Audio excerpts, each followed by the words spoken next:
É isso aí, muito bem-vindos novamente ao podcast, ao nosso momento de reflexão, momento de meditar na palavra e entrar com profundidade naquilo que Deus tem preparado para todos aqueles que confiam nele, para todos aqueles que começam a ter uma jornada de sondar aquilo que Deus colocou em nossos corações mesmo antes da fundação do mundo.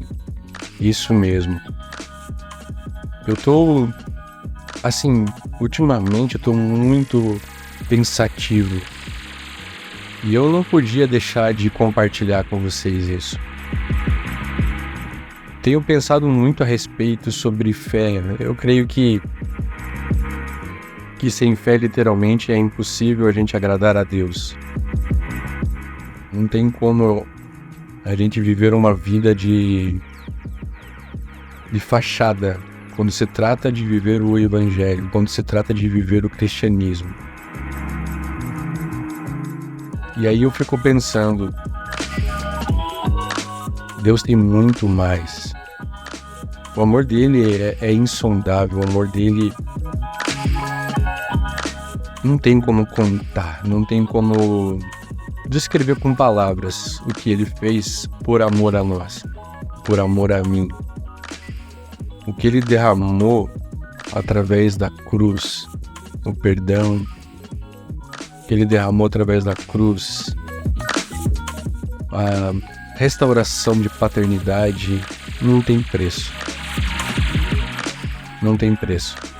Então imagine que sem Jesus é impossível, de alguma forma, eu me manter conectado com aquilo que é bom, perfeito e agradável, no sentido de viver uma espiritualidade ou viver literalmente coisas grandiosas, porque sem Jesus eu estou completamente vivendo uma realidade condicionada à terra, condicionado à carne. O que a carne representa? A carne representa justamente essa vivência nesse cotidiano, nesse dualismo, né? Eu falo muito sobre o dualismo, eu falo muito sobre causa e efeito, porque é justamente isso.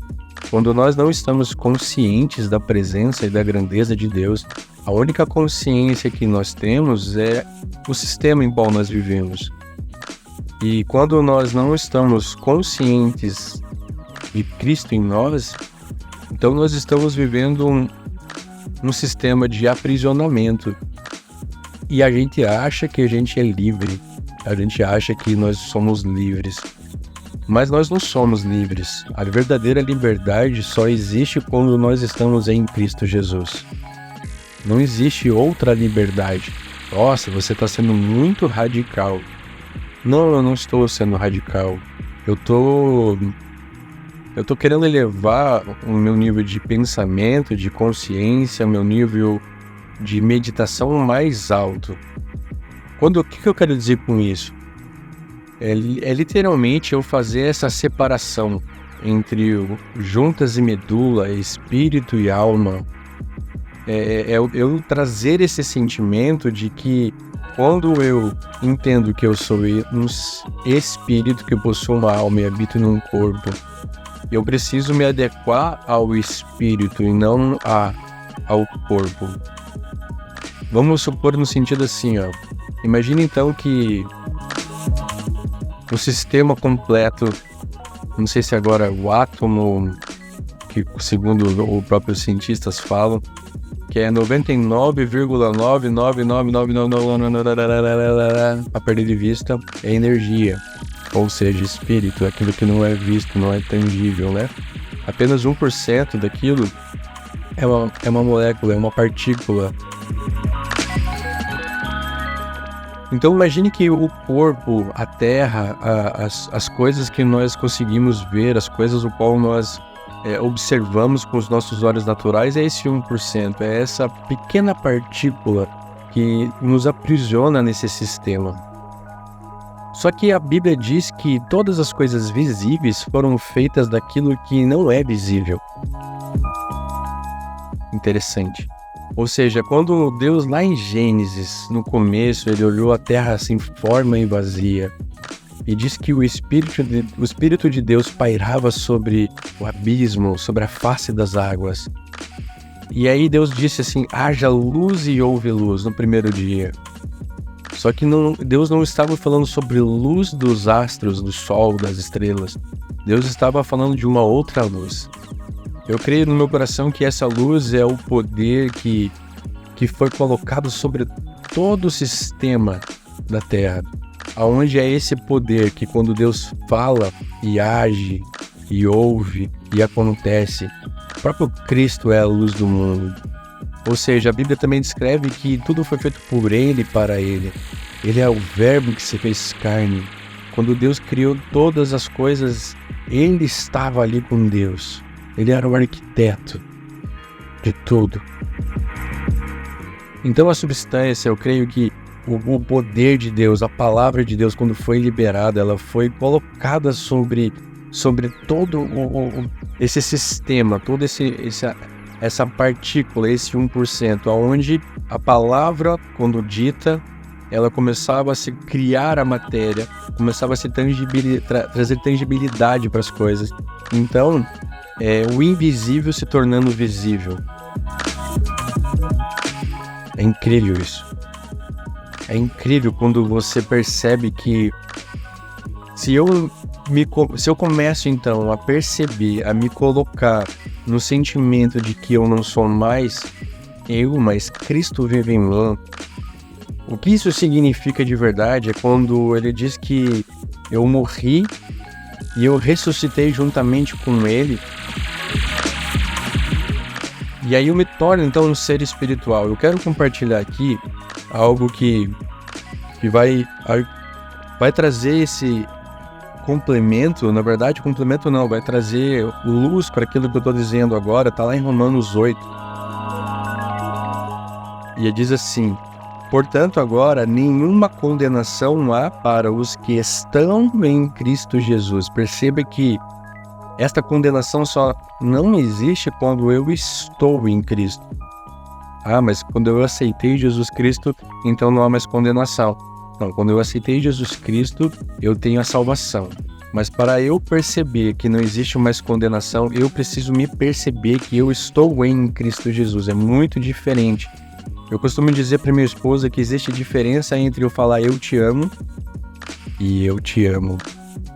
Não com a boca para fora, não palavras ocas e vazias, mas eu expressar o sentimento, estar consciente daquilo que eu estou falando. Cada palavra minha eu estou consciente, elas não saem da minha boca sem que eu a perceba conscientemente aquilo que eu estou falando. Então, portanto, agora nenhuma condenação há para os que estão em Cristo Jesus, que não andam segundo a carne, ou seja, a matéria, não andam segundo aos olhos naturais, não andam segundo ao sistema, não andam segundo aquilo que nós fomos condicionados quando nós nascemos, na separação entre nossas vidas e o Senhor. Quando nós nascemos na causa e efeito, na dualidade, no bem e do mal, do conhecimento desse sistema, onde realmente existe aquele sistema da meritocracia, onde nós somos julgados e cobrados pelo nosso esforço, por aquilo que nós fazemos. Mas quando se trata do reino, é muito diferente disso. É muito diferente.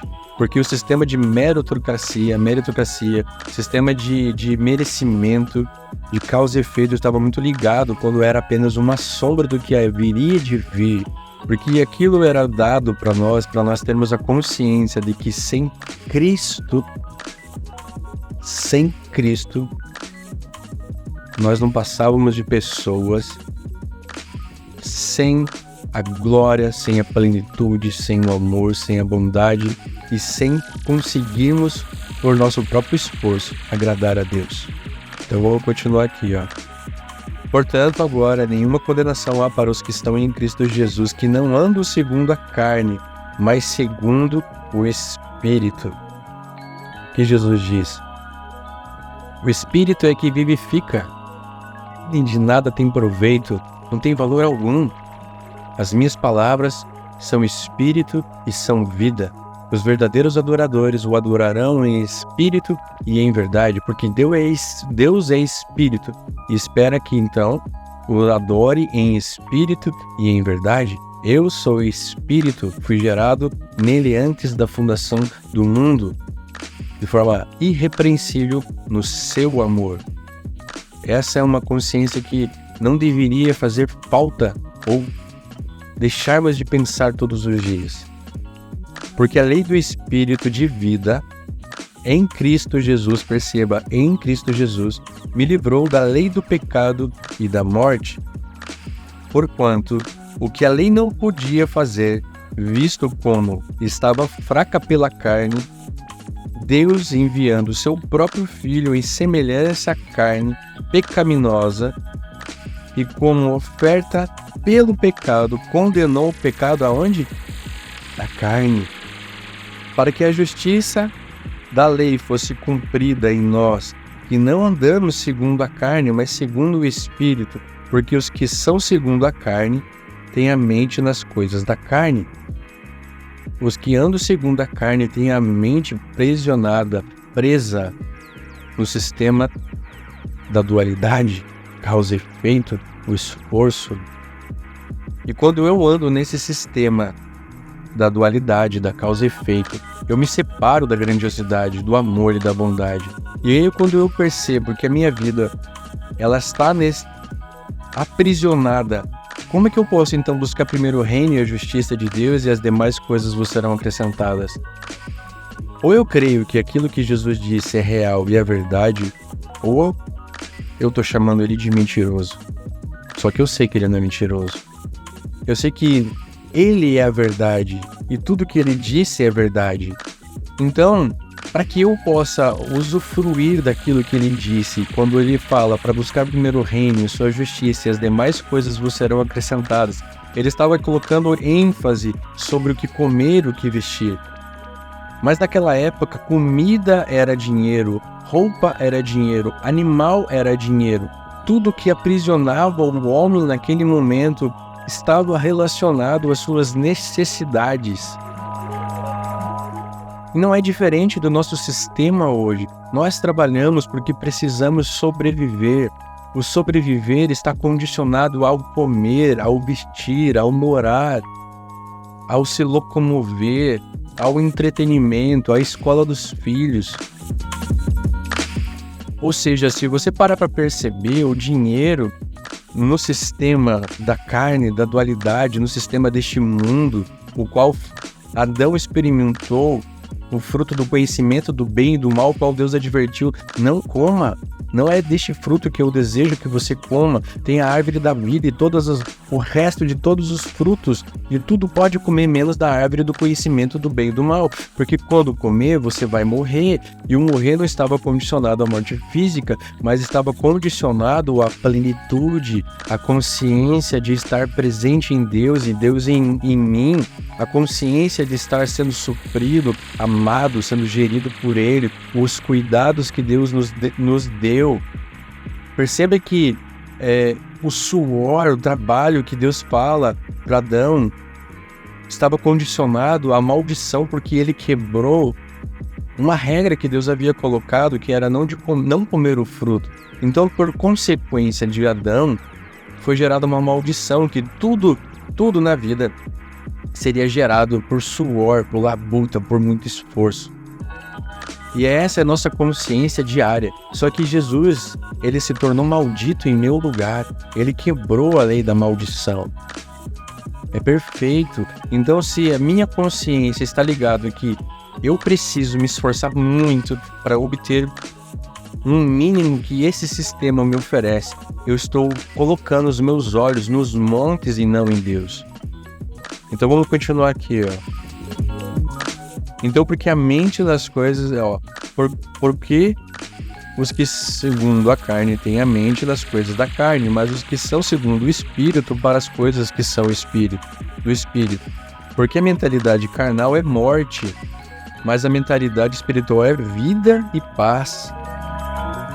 Porquanto a mentalidade carnal é inimizade contra Deus, pois não é sujeita à lei de Deus, nem de fato pode ser. Interessantíssimo isso. Então percebe que quando eu estou aprisionado no meu sistema mental, que foi introduzido lá atrás, no conhecimento do bem e do mal, por não aprender a me separar dessa consciência pecaminosa.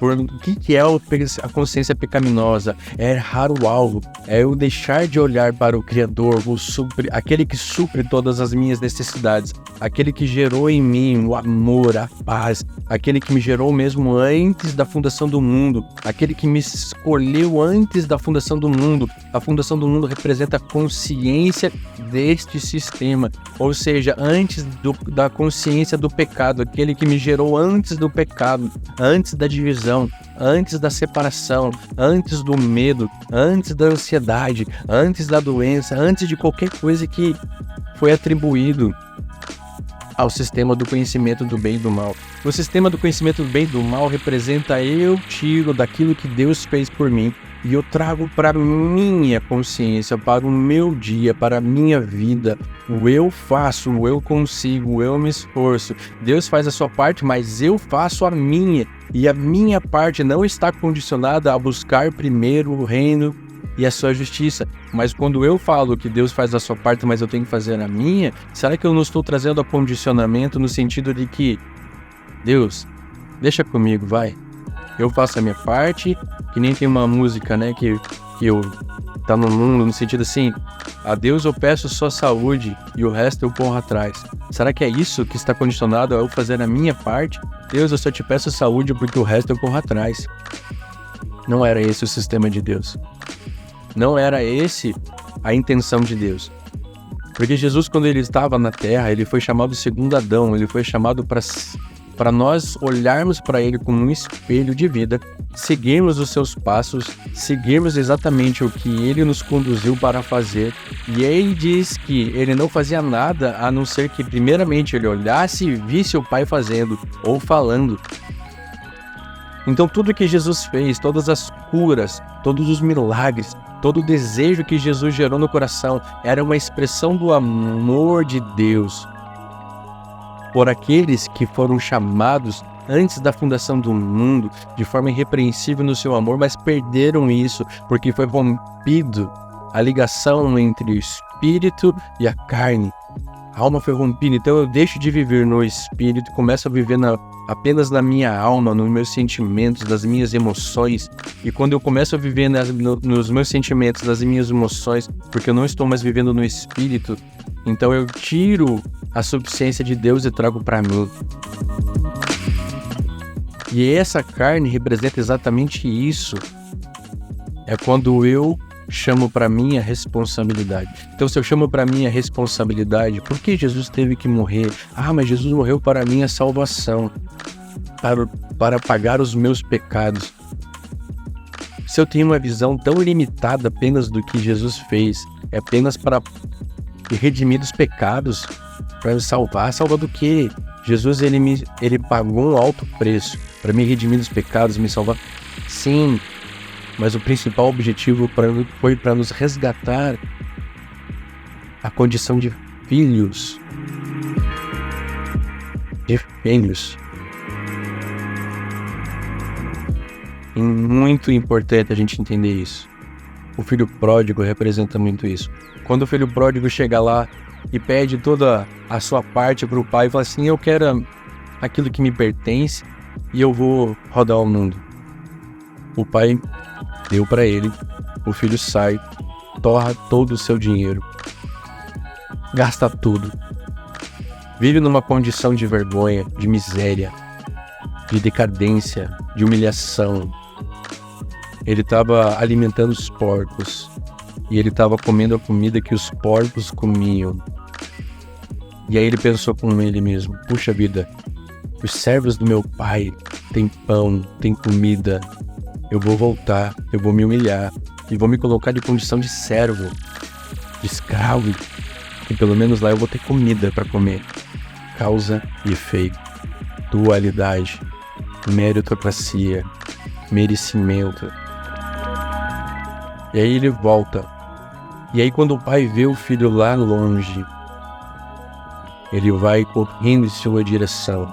Ele o abraça, ele o beija, ele o restaura, ele coloca um anel sobre o seu dedo, ele calça sandálias sobre os seus pés, ele coloca uma nova vestimenta. Pede para que seja morto um novilho gordo, para que fosse feita uma grande festa. Porque o filho que havia morrido, o filho que estava perdido, agora ele ressuscitou e foi encontrado. A alegria da restauração, da paternidade do filho foi restaurada a casa. Ou seja, Deus tem um interesse maior, é que nós nos vejamos como filhos, como aquele que Ele amou. Então, se eu entendo que eu estou em Cristo, Cristo está em mim, e já não sou mais eu, mas é Cristo que vive em mim, eu tenho que perceber que quando Jesus diz que no mundo tereis aflições, mas não temas, pois eu venci o mundo, então eu me coloco na condição de que eu venci o mundo, eu venci o sistema da dualidade, eu venci o sistema da causa e efeito. Agora eu não pertenço mais ao sistema que me aprisiona no medo, mas agora eu vivo num sistema que me condiciona a plena paz, porque o verdadeiro amor de Deus lança fora todo medo. Ele lança fora todo medo. E aí sim, então, porque eu estou em Cristo, não existe mais condenação para minha vida. Entende a diferença? Quando estar em Cristo e dizer que estou em Cristo, existe uma grande diferença. Eu posso ser salvo, eu posso ter confessado, eu posso estar na igreja, eu posso adorar a Deus, eu posso cantar a Deus, mas o meu coração está distante. Meu coração está apenas no problema, no medo, na ansiedade. Meu coração está aprisionado no que eu tenho que fazer para sobreviver, para trazer dignidade para a minha família, para os meus filhos, para a minha própria vida. Enquanto mais eu permaneço nesse sistema, menos eu consigo me aproximar de Deus. Eu vou trazer uma vez algo que aconteceu na minha vida. Há um bom tempo atrás, eu estava no mercado com um amigo e eu estava conversando com ele. Eu falei assim, gente, nosso dinheiro hoje não está valendo nada. Você vem no mercado para comprar as coisas e a inflação consome tudo. Né? Isso é nítido, não estou falando nada diferente do que qualquer um possa perceber. E aquilo me causava tristeza, porque eu queria às vezes comprar uns sucrilhos, eu queria comprar alguma coisa para os meus filhos, eu queria comprar uma coisa para mim, e naquele momento eu não estava conseguindo, estava difícil. E é algo muito engraçado, porque eu estava andando com ele, saindo do mercado, eu não perdi nem um pouco de conexão com ele, eu escutava ele, eu ouvia ele, eu sabia onde eu estava andando, para onde eu estava indo, mas ao mesmo tempo era como se eu estivesse numa outra dimensão, em outro lugar, era como se eu não estivesse ali. Eu me vi dentro de uma caixa. Aquela caixa era como se fosse algo meio que transparente, como se fosse um campo de força quadrado. E eu estava dentro daquele lugar. E eu socava aquela parede, aquele campo de força, e eu batia com muita força, com muito desespero. E como se Deus tivesse me colocado, eu me observando ali dentro. E então Deus falou comigo, você está se vendo ali dentro? E eu, sim. Sabe o que representa isso? Eu, não. Isso representa todas as vezes que pela sua força do braço, quando você pensa que pela tua capacidade, você consegue resolver os seus problemas, você consegue trazer dignidade, você consegue trazer tranquilidade, você consegue trazer paz, você consegue trazer sustento para tua família. Isso representa a sua vida sem mim, sem você depender de mim. E o sofrimento é porque você se vê numa condição de escassez e pobreza, mas você não se vê na condição no qual eu te vejo, como alguém que é filho de um rei, pois ele é o rei sobre todos os reis. Aquilo mexeu no meu coração. Falei, Deus, então me ensina a me ver nessa condição, me ensina a me olhar para essa condição. Deixa eu abrir aqui um outro versículo que eu acho maravilhoso, que está em Efésios 1:17 em diante. para que o Deus de nosso Senhor Jesus Cristo, o Pai da glória, vos dê o espírito de sabedoria e de revelação no conhecimento dele, tendo os olhos do vosso entendimento iluminados. Tem algumas versões que falam os olhos do vosso coração, da alma, das emoções, os vossos olhos iluminados, para que saibas qual é a esperança do seu chamado e quais as riquezas da glória de sua herança nos santos, e qual é a suprema grandeza do seu poder sobre nós, os que cremos, segundo a operação do seu grande poder, que manifestou em Cristo, quando ressuscitou dos mortos e o colocou à sua própria destra nos lugares celestiais, muito acima de todo principado e poder e potestade, domínio e de todo nome que se nomeia, não só neste mundo, mas também no que há de vir.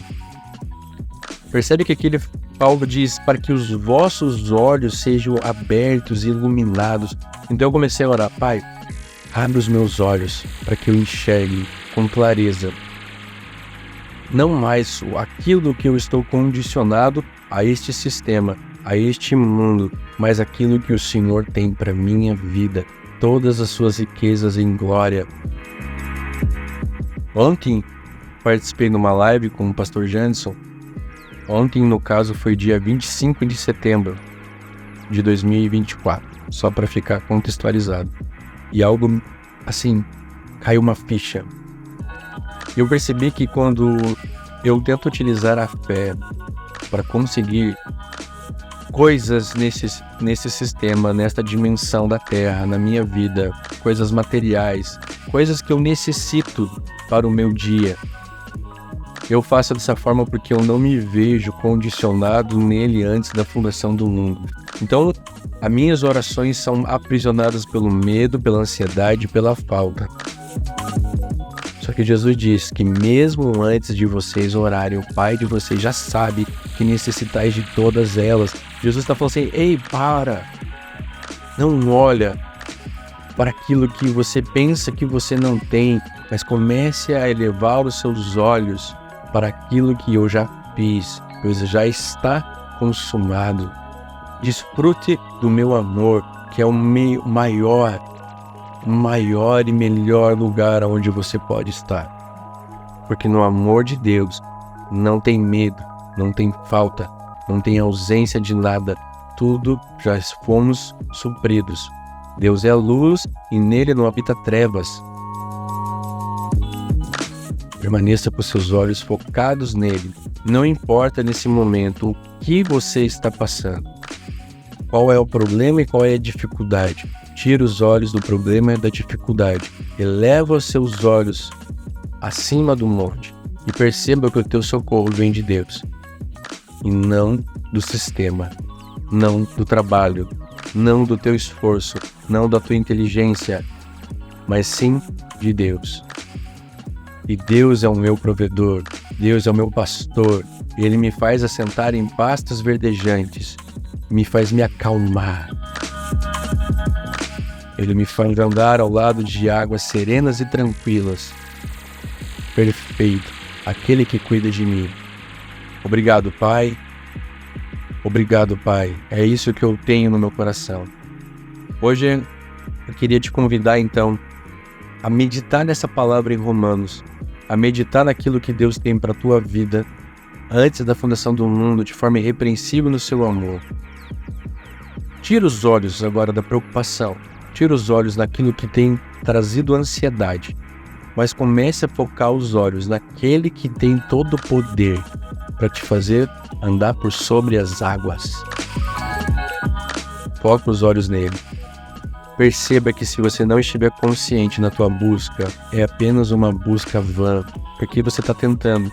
É como se você estivesse se afogando, e quando você não tem a consciência de que Ele é aquele que te traz o socorro, a tua consciência, quando você diz e pensa que está fazendo e está buscando, representa aquele que está se afogando e está se debatendo, tentando sair daquele sistema de confusão. E quanto mais eu me bato, mais eu afundo. Quanto mais consciência de que eu estou afundando, mais o medo se alastra e mais eu me afundo.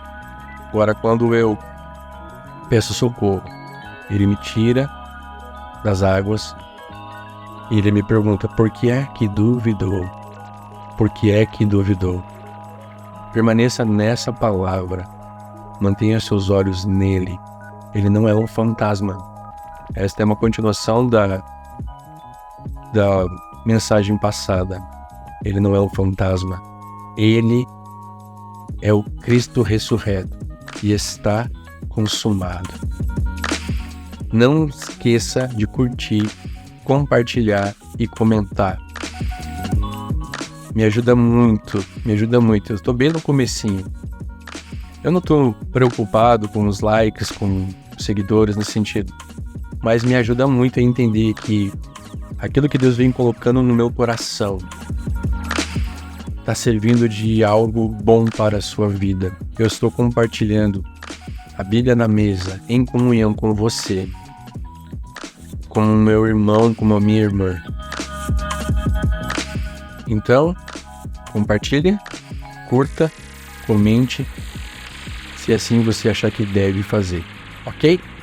Deus te abençoe muito e você possa usufruir de toda a bondade e o amor que Ele tem para a tua vida. Então, até mais e fui!